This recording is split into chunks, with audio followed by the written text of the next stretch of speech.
All right, let's start our discussion of market planning and analysis with an introduction into what planning is all about. Here I have one of my favorite quotes, a quote from that my buddy Spike from the City of Las Vegas Planning um, Department likes to use. Fail to plan, plan to fail. And of course, at the top here, I have included a little bit of humor in my Jack Shabrowski's market planning title. The photo here on the left is from Disney's Toontown Planning Commission building, and of course that was the inspiration for me doing the thing at the top here. Of course, here's another one on the right, Department of Planning. This is actually an example of something that was photoshopped in. It wasn't actually that way. And okay, I've got one more. This is actually real. This is the College of Architecture and Planning, and you can see that that they have included a little bit of a joke in this whole idea also. Unfortunately, planning is perhaps a more serious matter, but I do think it's important to have fun as you go about planning. I have a couple of planning quotes for you. The first one is from Alice in Wonderland. It starts out with, "Would you please tell me which way I ought to go from here?" asked Alice. "That depends a good deal on where you want to get to," said the cat. "I don't much care where," said Alice. "Then it doesn't matter which way you go," said the cat. And of course, this is a planning quote because it really emphasizes the importance of needing a goal if you want to put a plan together. If you have no idea where you're going, then it doesn't really matter what you do next.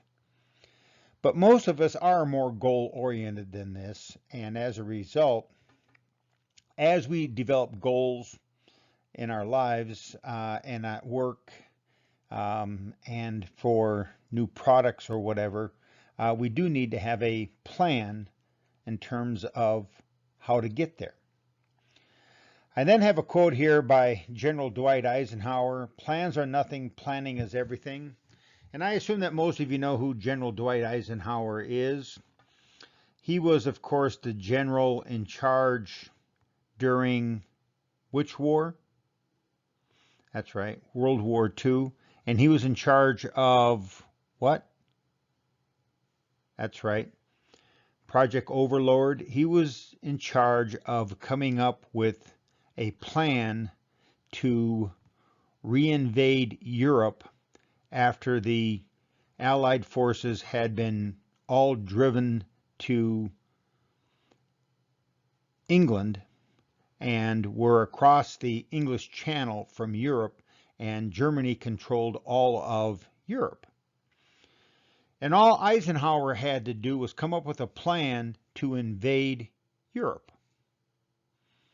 Of course, let's think through how this is all set up. So all of the Allied forces are in England. The Axis, the Germans, know that they're all in England.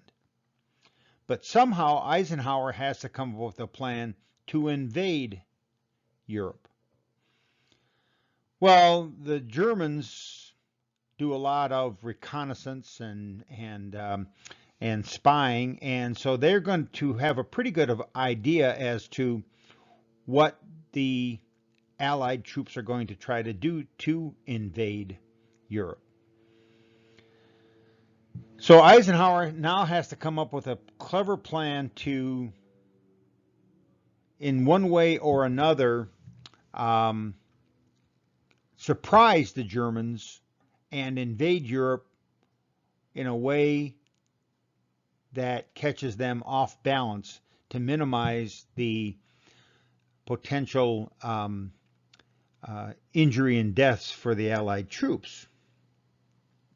Of course, the problem is everybody knows where they are, and of course they are 30 miles from the northern France coastline, and so everybody thinks then that the logical place to invade Europe is across the English Channel. So it's going to be very difficult for Eisenhower to come up with a plan that surprises the Germans. But he does manage to do that. Now, this quote is really all about the process of planning versus the actual plan. The plan is, of course, the written document, and Eisenhower and the Allied forces had come up with a plan to invade Europe. But the important aspect of that whole planning process wasn't so much the plan, but all of the things that they had to think about and all of the things that they had to consider when they developed the plan. So the plan, while it was written on paper and was the blueprint for how they were going to invade, it was the process of going through the planning process that was the most valuable aspect. And so one of the things that we always talk about in planning is you can have someone from the outside come in and do a plan for you, and you'll have a plan, but you will have lost the value of going through the planning process. And so we're going to talk a lot this semester about the planning process. I have some other quotes here. If you don't know the past, you can't understand the present, and you can't plan properly for the future. Peter Drucker, father of modern management: unless commitment is made, there is only promises and hopes, but no plans. And of course, another famous quote is, to manage a business well is to manage its future. And of course, to manage its future, you have to have a plan as to where you are going and how you are going to get there. Then I have a famous Yogi Berra quote. Yogi Berra was a famous baseball player who used to make quotes that didn't necessarily always make sense. Here's one: we're lost, but we're making good time. I often consult with companies that I believe are a little bit like this. They're having some level of success, but they don't really know why and they don't know how, but they are at the present time successful. Eventually, that will catch up with them if they don't have a plan. And then I have one of my favorite quotes, and that is, goals without plans are just dreams. So let's say that you decide that one of your goals is to become the governor of Nevada.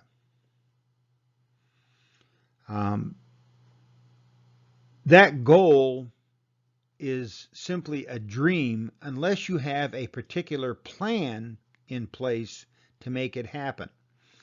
You want to become a professional basketball player. Well, to become a professional basketball player, it's just a dream unless you have a plan to get there.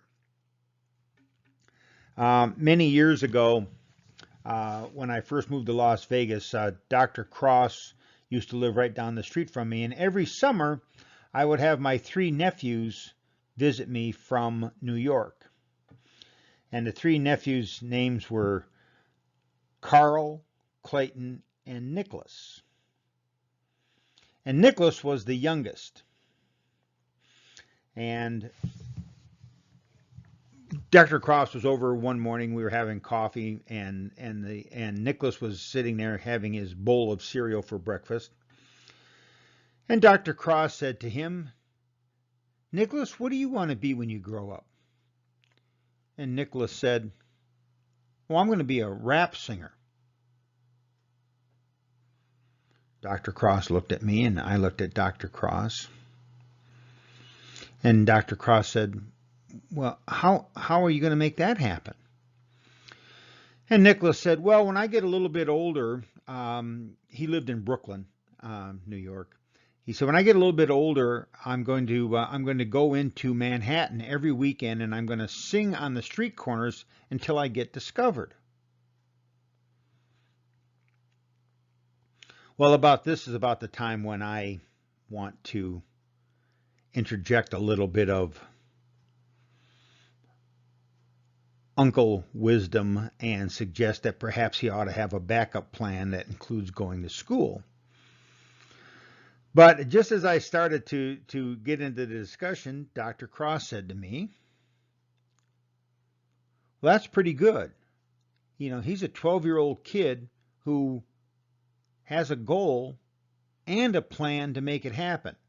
Now, it turns out it might not have been a very good plan, but he was a 12-year-old with a plan to reach a goal. Some of you perhaps don't really know what you're going to do in your career, and so you don't have any career goals, and you probably don't have a plan to get there. So if you want to be a highly successful, rich entrepreneur, for instance, you have to have a plan to make that happen. Goals without plans are just dreams. I've been here at the university for a long time. We often have new goals that we set for ourselves. But in most cases, there is no plan to make them happen. And so when the officials say to me, did you see our new goals? I say, well, I did see the new dreams. I haven't really seen the new goals yet because I don't know what the plan is. And in any event, what is planning all about? All planning seeks to answer three questions. Which type of planning seeks to answer three questions? All planning. What kind of planning again? All planning. All planning seeks to answer three questions. All planning. And the three questions are, where am I? Where do I want to be? And how do I get there? And many of you have this. For instance, you know, in the morning you get up and you know, right now you probably don't have to worry about this, but there is a point in time when you have to get to school for your 10 o'clock class. And so you have to figure out, where am I right now? Where is school? How, you know, where am I? Where do I want to be? I need to be at school. And then how am I going to get there? Am I going to take the tunnel? Well, it could be, you know, sometimes the tunnel's all backed up. Am I going to take Tropicana? Am I going to take Flamingo? Am I going to take Las Vegas Boulevard? Am I going to take Maryland Parkway? Am I going to take Paradise? All planning is all about answering three questions. Where am I? Where do I want to be? And how do I get there? The where am I, of course, is the homework. Where do I want to be is the goal. And then how do I get there is the plan and related activities associated with that plan. So where am I?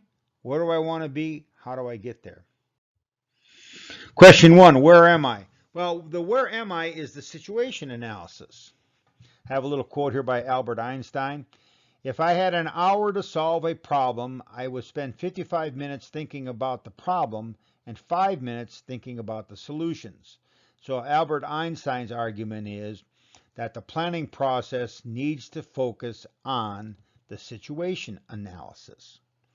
Typical pieces in the marketing plan and marketing opportunity analysis, situation analysis, includes an industry analysis. What industry are we in? What are the success requirements for that industry? How big is that industry? Is that industry growing or shrinking? All the information about the industry is crucial. The second aspect of this is the internal analysis, the self-analysis. This is all about what are our strengths and what are our weaknesses and what is it that we do better than anyone else, and all of the other information for the internal analysis. The third analysis for the situation is the competitor analysis. Who are our competitors? How are we going to be able to compete against them for customers? Then, of course, we talk about the customer analysis. Who are our current customers? Or who are our potential customers? How many of them are there? What are their needs and wants? And how are we going to be able to communicate with them? The fifth aspect of this is the macro environmental analysis. And the macro environment is all of the aspects of all the things that might impact our success that weren't an industry related or internal related or competitor related or customer related. An example of a micro environmental issue that might impact our business success, of course, would be something like the recent pandemic. The pandemic has hurt certain businesses, but has actually helped other businesses be more successful. Businesses like DoorDash and Uber Eats and things like that. And then finally, with the situation analysis, we need to talk about planning assumptions. What assumptions are we making when we make our plan? The end result is a SWOT analysis. And the SWOT analysis, of course, stands for strengths and weaknesses, which are the internal aspect of a situation analysis, and opportunities and threats, which refer to all the other aspects, which include the industry, the competition, the customers, and the macro environment. They make up the opportunities and threats. Strengths and weaknesses internal, opportunities and threats external. The basic idea of a situation analysis is that unless the odds of making good decisions increase as a result of situation analysis, the information has no value. So the whole point of doing a situation analysis is to focus on the elements in the environment, in the situation, the industry, the competition, the customers, the macro environment, and the internal aspect that impact our likelihood of being successful. The analysis must be used as input into the development of the strategy and the plan. Otherwise, there's no need to collect the information. The major analyses include an industry, internal, macro, competitor, and customer. Now, in some cases, companies do a situation analysis and then ignore it and come up with a plan that is not based on the current situation. Of course, those companies tend not to be successful in their planning efforts. Question 2, where do we want to be? Of course, these are the goals and the objectives. That is sort of answering the question of, now what? Where are we trying to get to? Where do we want to be 3 years from now? Where do we want to be a year from now? Where do we want to be 6 months from now? This is a key question in all planning that needs to be answered after we understand where we are right now. At any given point in time, one objective must dominate a company's strategic plan. One of the things that we talk about a lot is that there are lots and lots of objectives someone might have, and you might have a number of objectives for a semester. Make money at a part-time job, do well in school, have fun since it's your senior year, on and on and on. But at any particular one point in time, one objective must dominate the company's strategic plan, because oftentimes objectives don't look like they are in conflict with each other, but in some way they are.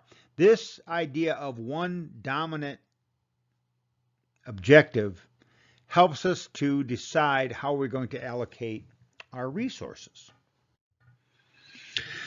Of course, setting goals and objectives, the goals should be realistic given the situation. And of course, something that I'm sure you've all heard of and we talk about all the time, and that is SMART goals. SMART goals are specific. That is, what are we trying to achieve? They need to be measurable. How are we going to know whether or not we are accomplishing those goals? They need to be attainable. They need to force us to reach, but they need to be something that we can actually accomplish. They need to be relevant. That is, they need to be focused on where we want to go. And then, of course, they need to be time-bound. That is, we need to have a specific time frame in which we're going to try to reach these goals. SMART goals, setting goals and objectives. You could have economic goals. Economic goals that companies often have are sales related, or market share, or sales growth rates, or profits, or cash flow, or return on investment. A number of things like this could be economic goals associated with a marketing plan. There could be customer-centered goals. Customer-centered goals include things like improving the perceived quality of our good or service. Customer satisfaction goals. We could have awareness, acquisition, and retention goals. We could have brand loyalty or repeat purchase goals. Question 3 is, how are we going to get there? I'm currently in situation A, but I really want to get to situation B. How do I get from A to B? That, of course, is the strategy. Everybody thinks that they're good at strategy. No one wants to go through the effort of doing a situation analysis, but everyone wants to be the person deciding on the strategy. Strategy is the approach used to obtain a goal or objective. The essence of a strategy is to fit, select, discover, or create the appropriate approach to reach the objective. So for instance, let's say that you put a few pounds on over the pandemic and your goal is to lose 30 pounds. Well, you need to have some sort of a strategy to lose that weight. And to do that, you need to figure out what strategy will work the best for you to achieve that particular goal. Since strategies are designed to reach a particular objective, they are objective specific. One does not plan and then try to make the circumstances fit the plans. One tries to make the plans fit the circumstances. Of course, this is a quote by George Patton. And again, who was George Patton? Oh, that's right. Very famous general in World War II, perhaps America's most aggressive and successful battle general during World War II. All right, so now we have this. So sometimes you're going to see people doing planning with no situation analysis. So let me start with this question. So you go to Google Maps, and how does Google Maps work when you're trying to find directions? Let's say that we decide that we want to go to Disneyland. So you go up to Google Maps and you type in Disneyland.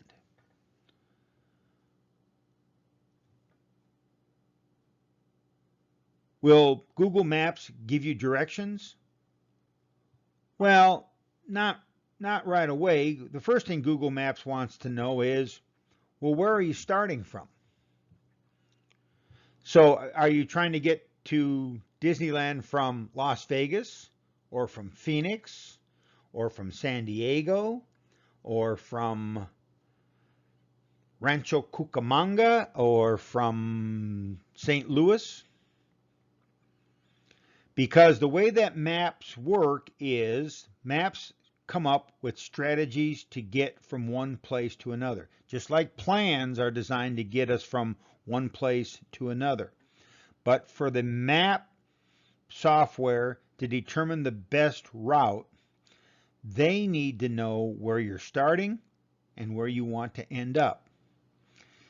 Without the starting point, the maps have no way of being able to give you direction. So, in reality, maps are a strategy to reach a goal. I've been to plenty of planning retreats over the years, and I've run some, but I've been at way more than I've run. They often want to start with setting goals. And so you will go to the planning retreat and everybody will sit down. They will all have your name tags on. You'll have gone back and you'll get yourself a cup of coffee. My recommendation is to sort of sit in the back someplace and sit down and then watch what unfolds. Because very often what will happen is the facilitator will say, the first thing we need to do is identify where we want to be 5 years from now or 3 years from now? Where does the College of Business at UNLV want to be 5 years from now? Or where does our company want to be 5 years from now? And of course, people will start giving them advice in terms of where they want to be and all that sort of thing. And of course, they're doing this without what? Without doing a situation analysis. This is no way to plan. Now, you might ask yourself the question, why don't they start with a situation analysis? Well, there are a couple of reasons why consultants and facilitators don't like to start with a situation analysis. One is because the situation analysis is all hard work. To figure out where an organization is, where the industry is, who the competitors are and what their strengths and weaknesses are, who your customers are and who your potential customers are, and what's the best way to meet their wants and needs is hard work. It takes time, it takes effort, and there is no way to get around making all that effort. So first reason that they don't like to do that is because it takes time and effort. The second reason they don't like to do that is because the people who are in charge at the organization do not want to have to explain to the owners of the company or to anyone else, investors in the company, why they are where they are. No one wants to admit areas where they're not successful. Everyone wants to believe that they are in a better position than they really are. And if the consultant comes in and finds out that they are not and reports that to the people involved in a planning process, then somebody has to be responsible for why we are where we are. So those are two really good reasons why, the people who are in charge don't want a situation analysis, and the facilitator doesn't want a situation analysis.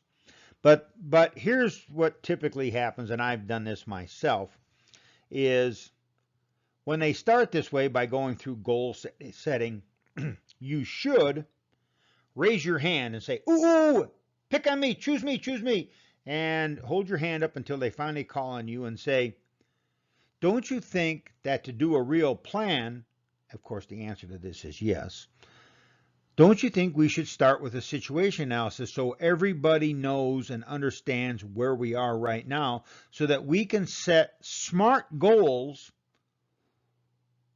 to move the organization in the right direction?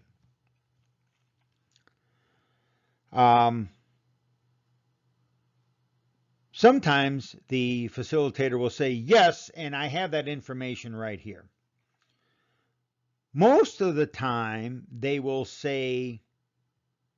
look at you and they will shout you down, and they will look at you and the facilitator will say, no, bad person, no. If we do a situation analysis, it will only limit our thinking in terms of where we would like to be in the future. And that's right, by the way. It limits us to realistic goals and objectives based on the current situation versus where we would like to be in the future. So they're right, except that without doing that, you're going to end up with unrealistic goals, and you're not going to be able to develop a plan, much like Google Maps can't give you directions unless they know where you are and where you want to get to so that we can connect those two spots. So what will happen then is you'll have been shouted down, and this is why I want you to sit in the back of the room, because the question then is, well, what should you do next? You can get up and leave and protest, or you can continue to argue with the people. But those are probably not going to be fruitful activities. My recommendation is that once you find out that they are not going to use the current situation as the starting point, my recommendation is go back and see what kind of continental breakfast they have. Maybe get yourself a bagel and some cream cheese. Get yourself another cup of coffee. Sit down in the back, and you can spend the morning surfing the web on your cell phone, or if you were ambitious enough to have brought a laptop, you can use a laptop, and you get some work done while they're going through this process, because it will not result in a usable plan. A marketing plan is a written document containing the guidelines for a business unit's marketing programs and allocations over the planning period. Most marketing plans are on a 1-year time horizon.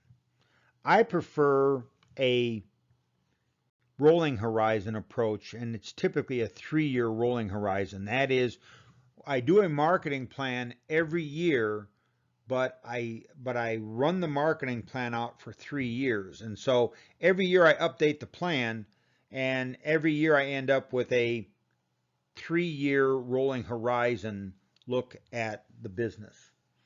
And so that way I do a plan every year, but it's a 3-year plan that is updated obviously then every year. Most marketing plans are 25 to 35 pages in length. There are no one-page marketing plans. In summary, market planning and developing marketing plans takes time, thought, and effort. The first step in reaching your goals is to have a plan, because goals without plans are just dreams.